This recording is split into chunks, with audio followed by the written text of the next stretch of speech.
आज आप लोगों को नौसैनिक विद्रोह 1946 और कैबिनेट मिशन 1946 के बारे में पढ़ाएंगे। तो नौसैनिक विद्रोह 18 फरवरी 1946 ईस्वी को मुंबई में तलवार नामक एक प्रशिक्षण जहाज पर नौसेना के नाविकों को प्रशिक्षण दिया जा रहा था। इस जहाज के भारतीय नाविकों ने खराब खाना दिए जाने के विरुद्ध शिकायत की तो उन्हें नस्लीय गालियां दी गई। मुंबई में नौसैनिक नाविक जहाज पर नौसैनिक जो है प्रशिक्षण कर रहे थे या प्रशिक्षण उनको दिया जा रहा था। वहीं पर ख़राब खाना दिए जाने के परिप्रेक्ष्य में इन्होंने क्या किया, शिकायत की नाविकों ने, तो इन्हें नस्लीय गालियां अंग्रेज़ों की तरफ से दी गई, जिसके फलस्वरूप अंग्रेज़ों का विरोध किया और भारत छोड़ो और हिंदुस्तान जिंदाबाद के नारे लगाए। जब इनको गालियां दिया तो ये जहाज़ पर आया और हिंदुस्तान जिंदाबाद भारत छोड़ो के नारे लगाए, जिसके कारण अंग्रेज़ों ने रेडियो ऑपरेटर वीसी दत्त को बंदी बना लिया, जिसके विरोध में जहाज़ के सभी नाविकों ने विद्रोह कर दिया। तो वीसी दत्त को जब बंदी बना लिया जाता तो जहाज़ के सभी नाविक थे उन्होंने विद्रोह कर दिया। ये विद्रोह कोलकाता, कराची, विशाखापट्टनम तक फैल गया। नाविकों ने एक केंद्रीय संघर्ष समिति का गठन किया। तो ये विद्रोह कहाँ तक फैल गया, कोलकाता, कराची, विशाखापट्टनम तक फैल गया और नाविकों ने एक संघर्ष समिति का गठन किया, जिसके नेतृत्वकर्ता कौन थे, MS खान थे।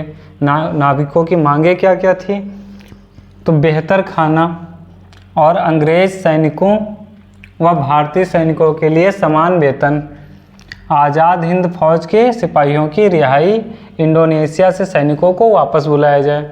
जब इन्होंने विद्रोह किया उसके बाद अपनी मांगे रखी कि अच्छा खाना हमको दिया जाए और आज़ाद हिंद फौज के सिपाहियों को रिहा किया जाए, साथ ही अंग्रेज और भारतीयों को समान वेतन दिया जाए, भेदभाव ना किया जाए, और इंडोनेशिया से जो सैनिक इंडोनेशिया में भेजे गए थे उनको वापस बुलाया जाए। कुछ स्थानों पर वायुसेना के पायलट और हवाई अड्डे के कर्मचारी भी नस्ली भेदभाव के विरुद्ध हड़ताल पर चले गए। सिर्फ नौसेना में ही विद्रोह नहीं हो रहा था, वायुसेना के भी कुछ पायलट और हवाई अड्डे के कर्मचारी विद्रोह कर दिए थे, क्योंकि वो भी नस्ली भेदभाव से परेशान थे। 22 फरवरी को कम्युनिस्ट पार्टी ने जब हड़ताल का आह्वान किया तो कांग्रेसी समाजवादी अच्युत पटवर्धन और अरोड़ा आसफ अली ने उनका समर्थन किया। तो ये जो नौसैनिक थे इनके समर्थन में कम्युनिस्ट पार्टी ने 22 फरवरी को एक हड़ताल का आह्वान किया। तो जो कांग्रेसी समाजवादी थे अच्युत पटवर्धन और अरोड़ा आसफ अली उनका समर्थन करते हैं, लेकिन कांग्रेस के अन्य नेताओं ने विद्रोह को दबाने वाले वक्तव्य दिए। तो जितने अन्य नेता थे कांग्रेस के उन्होंने इस विद्रोह को दबाने वाले वक्तव्य देते हैं या भाषण देते हैं। तो उसी में नेहरू ने कहा, हिंसा के उच्छृंग उद्रेक को रोकने की आवश्यकता है। तो कहें इस सीधे अर्थों में इस विद्रोह को रोकने की आवश्यकता है, पंडित जवाहरलाल नेहरू ने कहा था। महात्मा गांधी ने कहा, हिंसात्मक कार्रवाई के लिए हिंदुओं और मुसलमानों का एक साथ आना एक अपवित्र बात है। कहा कि अच्छी बात नहीं है कि हिंसा के लिए हिंदू मुसलमान एक हो गए। जिन्ना की सहायता से सरदार वल्लभ भाई पटेल ने नाविकों को समझाया और 23 फरवरी 1946 को आत्मसमर्पण करवा दिया था। तो किसने आत्मसमर्पण करने के लिए जो है नाविकों को समझाया, सरदार वल्लभ भाई। अन्य भी नेता इसमें शामिल थे। जिन्ना की सहायता से सरदार वल्लभ भाई ने 23 फरवरी 1946 को समझाया और आत्मसमर्पण करवा दिया। अब उसके बाद है कैबिनेट मिशन 1946। बम्बई में नौसैनिक विद्रोह के कारण, जो इस नौसैनिक विद्रोह हुआ था इससे ब्रिटिश सरकार बहुत भयभीत हो गई थी, डर गई थी। इसीलिए बम्बई में नौसैनिक विद्रोह के कारण ब्रिटिश प्रधानमंत्री क्लीमेट एटली ने 19 फरवरी 1946 में भारतीय संविधान सभा की स्थापना व तत्कालीन समस्याओं पर भारतीयों से विचार विमर्श के लिए कैबिनेट मिशन को भारत भेजा। तो जब ये विद्रोह हो जाता है तो उससे सब ब्रिटिश सरकार भयभीत थी, तो वहाँ से एक कैबिनेट मिशन की घोषणा करते। उस समय प्रधानमंत्री ब्रिटेन के कौन थे, क्लीमेट एटली। उन्होंने 19 फरवरी 1946 को घोषणा कर दी। कैबिनेट मिशन 24 मार्च 1946 को दिल्ली पहुंचा। इसके सदस्यों में स्टोफर्ड क्रिप्स। तो ये कब दिल्ली पहुंचता है कैबिनेट मिशन? 24 मार्च 1946 को। कहाँ? दिल्ली।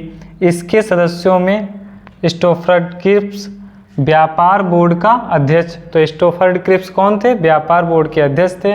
पैथिक लॉरेंस भारत का राज्य सचिव था। तो पैथिक लॉरेंस कौन था? भारत का राज्य सचिव। एवी अलेक्जेंडर एडमिरल्टी के प्रथम लॉर्ड। ये एवी अलेक्जेंडर जो थे एडमिरल्टी के प्रथम लॉर्ड थे। Lord Wavell.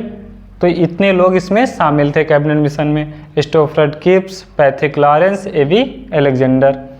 लॉर्ड वेवेल इस मिशन के सदस्य नहीं थे, लेकिन इसमें शामिल थे, साथ समझ लो चले आए थे। 16 मई 1946 को इस मिशन में अपना प्रस्ताव प्रस्तुत किया। तो ये मिशन अपना प्रस्ताव कब प्रस्तुत करता है? 16 मई 1946 को, जिसकी बातें निम्न हैं। तो पहली कौन सी बात थी इस प्रस्ताव में? भारत को बिना किसी विभाजन की स्वतंत्रता प्रदान की जाएगी। यानी मुस्लिम लीग ने मांग रखा था, उसको इन्होंने नकार दिया इसमें, कि पाकिस्तान की अलग मांग मुस्लिम लीग रखता था, तो उसको इसमें नकार दिया। कहा बिना किसी विभाजन के स्वतंत्रता प्रदान की जाएगी। प्रांतों को 3 समूहों में विभाजित किया जाएगा। कौन कौन से समूह होंगे? ग्रुप ए या आ, मद्रास मध्य प्रांत, उत्तर प्रदेश, बिहार, बॉम्बे और उड़ीसा, ये ग्रुप ए या आ में शामिल होंगे। जो प्रांतों को 3 समूहों में विभाजित करने की बात कही गई, तो ग्रुप ए में मद्रास मध्य प्रांत, उत्तर प्रदेश और बिहार, बॉम्बे और उड़ीसा शामिल था। ग्रुप बी में पंजाब, सिंध, NWFP और बलूचिस्तान। तो ग्रुप बी में कौन कौन शामिल थे? पंजाब, सिंध, NWFP और बलूचिस्तान। ग्रुप सी में बंगाल और असम शामिल थे।